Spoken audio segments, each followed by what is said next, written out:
use my affiliate link to support the channel down in the description. Hey, what's up guys? It's MetaGamesGX here, and we're going to be talking about what you should be bringing to your locals, that kind of thing, because I see a lot of people actually just starting out with the game and, you know, they don't end up having some of the things that maybe would help your locals experience just go a bit smoother, or even tournament experience.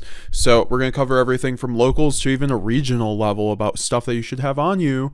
While you're doing that, just ways you can accessorize as well. You know, we're going to be talking about those good old calculator cases, and you know, just like ways that you can like save money but also then accessorize and go all out. So with that being said, if you guys want to see more of this kind of content, more general, just locals, guides, and all that fun stuff, let's get 100 likes on this video and we will make a locals vlog for the first time.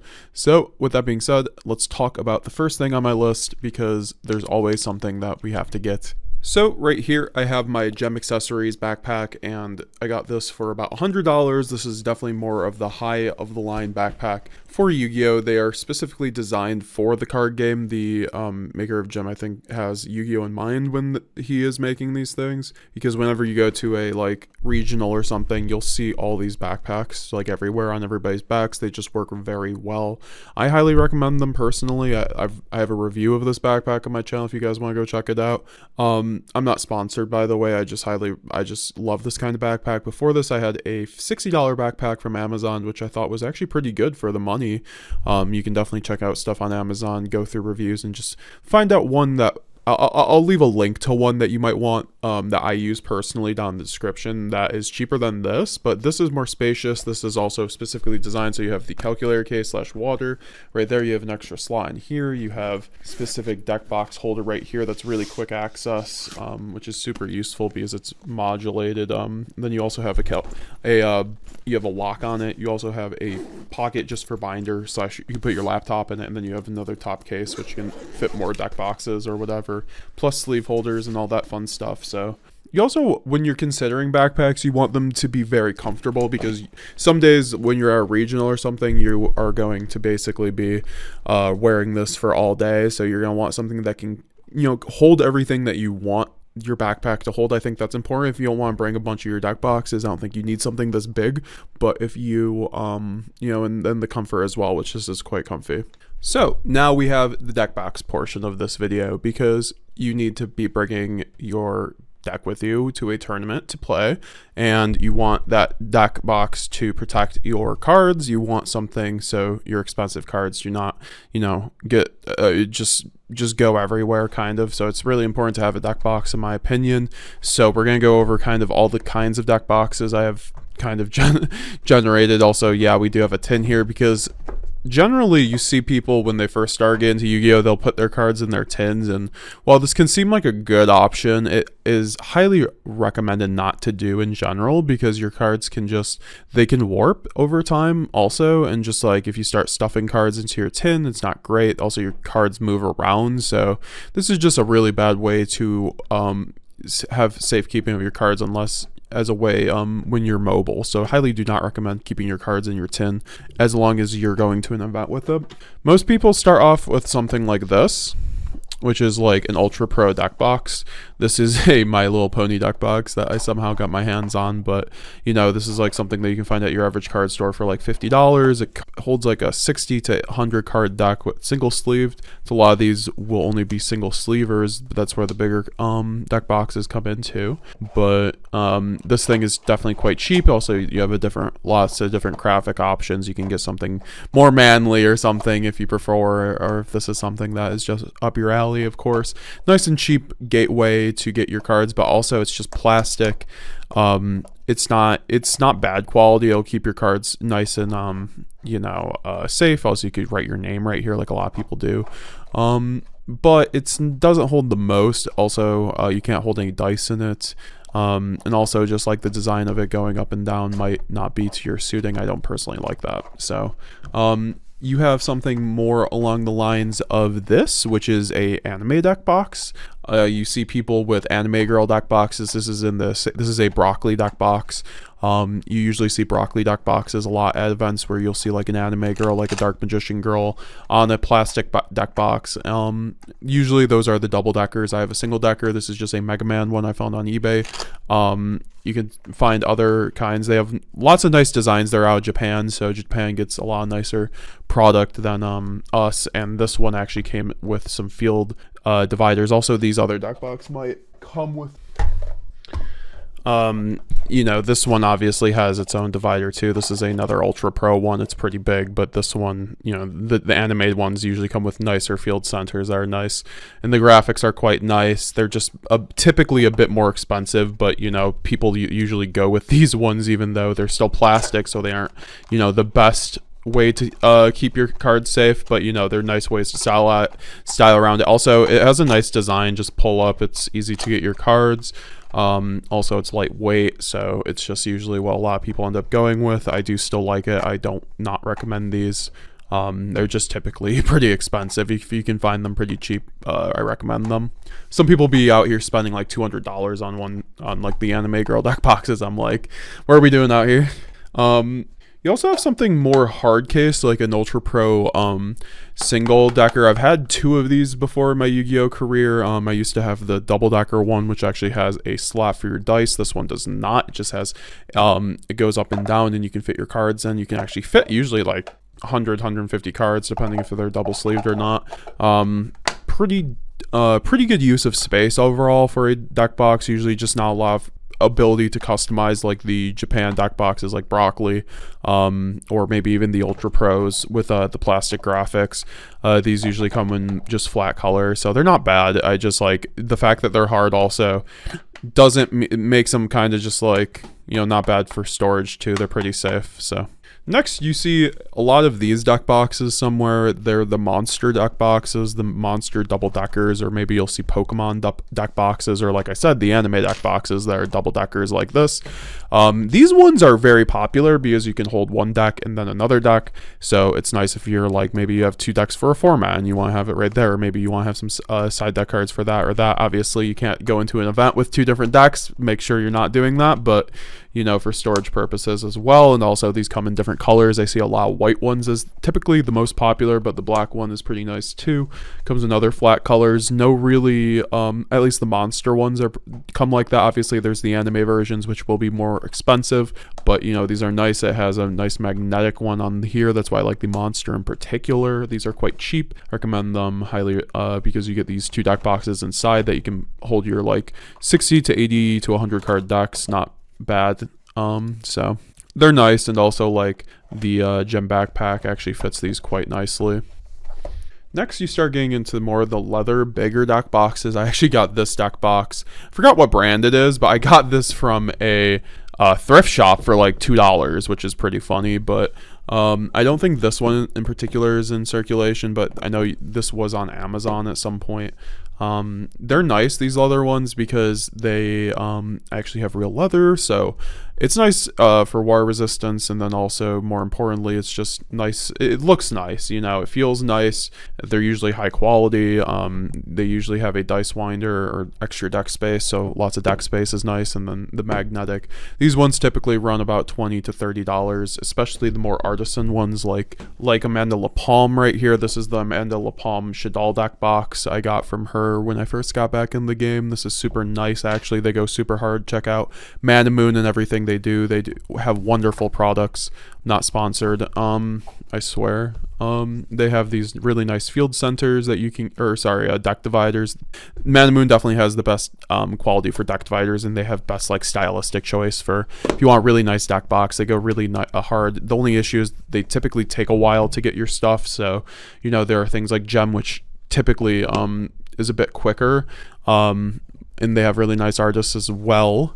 But this is the Spellgrounds deck box. Actually, it's a collaboration with Calsa Brain Games, who does the Spellgrounds mats, which we will get into next for Playmats as the next category. But this deck box I got off of Gem. I had to pre-order it. It's super nice. Usually they do limited runs, just like Mana Moon.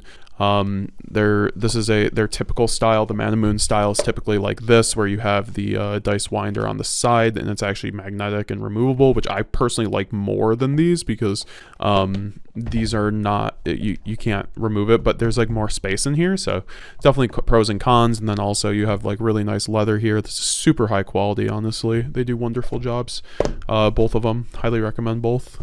This is more of a generic one, you know, so if you can get like a cheap deal, this is one I'd recommend. But, you know, you also, there's lots of really good options. We do have the proper deck box to go alongside the Spellgrounds playmat. You'll typically see a Spellgrounds come in one of these plastic bags. If you go through another company for another cloth playmat, you might get like a cloth bag. I do recommend overall getting a cloth bag versus these bags. They don't last very long.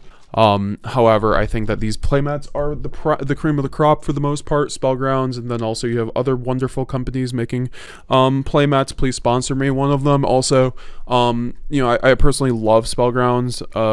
I've been a big fan for a while. This is a VA. It's stitched. They will be doing non-stitch in the future, but I think the quality is superb. It feels amazing. That's why I love cloth playmats. Your cards just go better or feel better on the. They're able to do this quite easily, which on a rubber playmat it's a bit harder because the material is a bit more stiff, but and you'll get different types of material through felt and like to leather. All of them are pretty good. Just find something that works for you in a style you like and an art style you like. I just like Spellgrounds. They're quite nice. I have a review I think on this one too if you guys want to check that out. They typically run about $80 for these. On secondhand they can go almost double that depending on the mat, like this one. So definitely try buy them new for the most part. Also, you can find cheaper elsewhere too. Like I know that there were some $60 mats before, but they're typically more expensive than the rubber. And also the art is typically not able to be as vibrant, I guess, but like also just like the art is a lot more artistic, so it's very much personal choice. And just if you like these or rubber mats. You also do have, just for reference, a tan one here, Spellgrounds. Very nice. It's one of my favorite. I feel like cards just look amazing on it and they feel amazing, so I ordered the pink one. I can't wait for that. Nice way to stylize and really accessorize with your Yu-Gi-Oh cards too.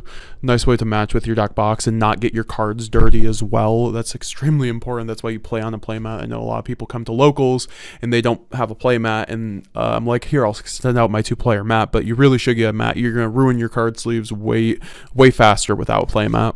They get really dirty elsewise. So then you have the fabled rubber mats that you can get from like winning events with Konami or just ordering directly from them. Like I got this Black Rose mat. They can typically go for, you can, if you find them at Walmart, like even $20, but a lot of the nicer ones you get from events or tournaments. Like this was from an Albaz structure deck event I had to buy secondhand. This was from buying from Konami. This was from winning an event. This was from winning charity event. And this one was from going to Nats. So, you know, definitely they're nice, but you see the backing, they're rubber. I don't like that personally. And then also the material is not as smooth. However, it's not bad. Just, you know, not as smooth, so you aren't able to really play with your cards as much. But also this is a nice carrying case. You can get nice monster, just like other tube to stuff them into pretty nicely, and they're pretty good for storage. You want to bring trades to your locals, of course, because one of the best ways to acquire cards without having to spend your hard-earned cash is to trade your cards. You know, a lot of your cards that you might not use just hold value over time. Check what you have in your bulk and stuff like that. So you have definitely a lot of different options for trade binders. For instance, you have this Ultra Pro leather. It's a bit scuffed up, but it's really nice. I really like these ones. They're $30, but I think like you can also get really more artisan ones. Like I got this from Amazon, frankly, but you can get them obviously from you know, things like Mana Moon or Gem Accessories for a nicer one with a nicer picture. This one I got from Amazon for like $20, and it's actually quite nice. It's quite big. It has a zipper too, which I like personally. Keeps your cards nice and safe, but the plastic definitely gets a bit dirty after time. As you guys can see, it's not too bad actually, but definitely keep your binders clean and don't let everyone touch it with their dirty hands. But it's nice, the inside, nice for $20, honestly. This is a bit more expensive at $30, but you know, you can always accessorize more and get stuff with more pictures.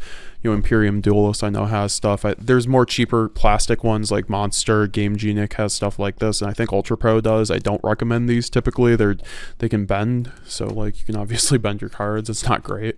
So definitely want to bring your trade binder though. Keep your spare cards that you don't need that you want to trade, obviously. Nice way to accessorize. And then next we have sleeves. You have lots of different sleeves. You have these kinds of Yu-Gi-Oh sleeves. You have that Konami makes. You have Dragon Shield, which are typically, you know, you'll see a lot of.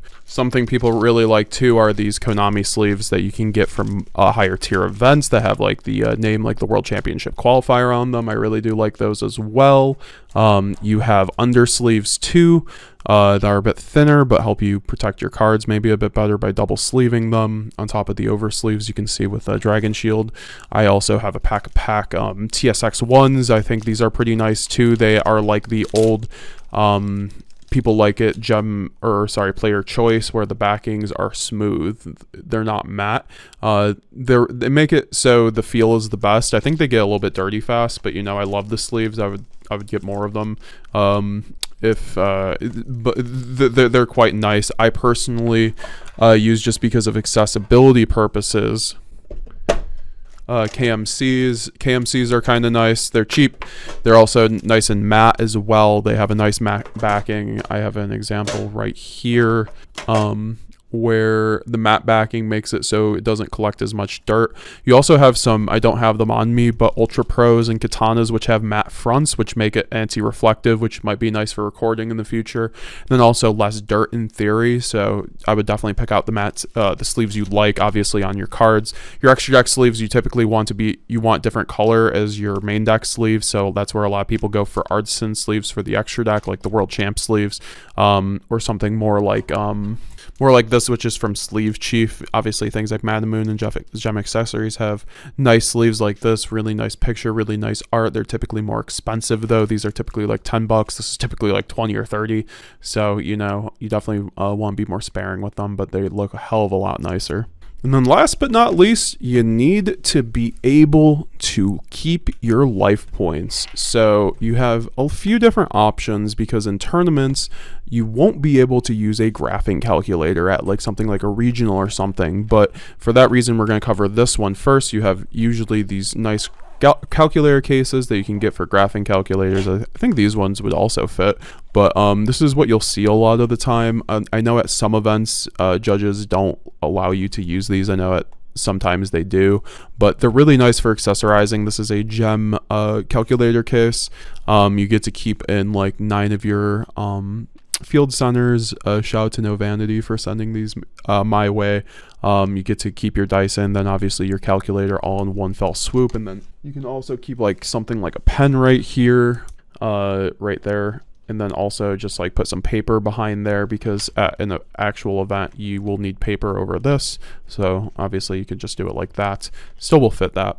Might be a little bit tighter of a fit, but that also goes into field centers, because obviously field centers, you need to bring in modern Yu-Gi-Oh. You need to be able to designate the link zones and everything like that.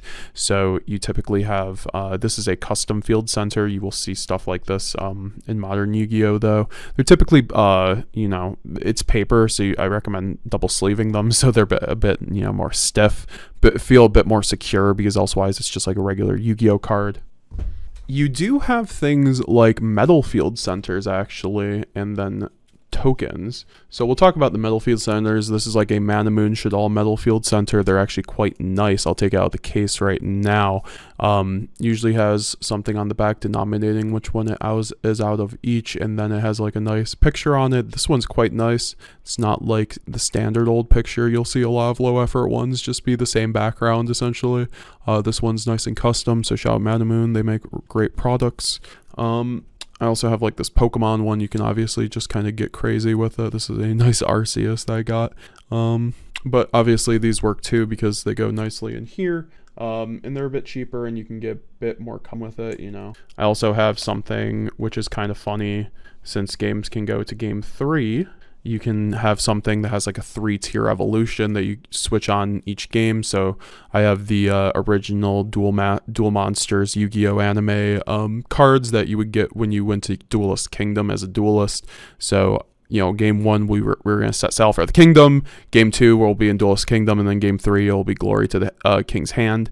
So just in order canonically. Obviously, there's people who do 3 evolutions of Pokemon too. You can do cute stuff like that to accessorize really nicely. And then besides that, you also have calculators that you can bring into an event, foolproof, that are non-graphing calculators. This one's actually one that I got off at Amazon. It's like a typewriter. Like, hear this? It's really cool. It's really cool. Yeah, no, this is really cool, and this is actually a calculator I've gotten so many compliments about.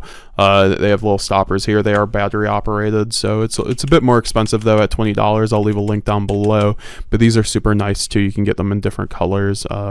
Just a bit more work to use one of these. This one is one of my newest ones. I really like this because I saw at events people would have these easels that they would be able to use. So I found this with a stylus and an easel that you can just write on, obviously. So let's just say you go to an event. This is actually my new event calculator because you can just write out 8,000, 8,000, and then just do math from there. Obviously, you were also able to take notes too, legally, the legal amounts notes, obviously. But then here you have a nice calculator. You can get 8,800 really quick. It's really nice, actually.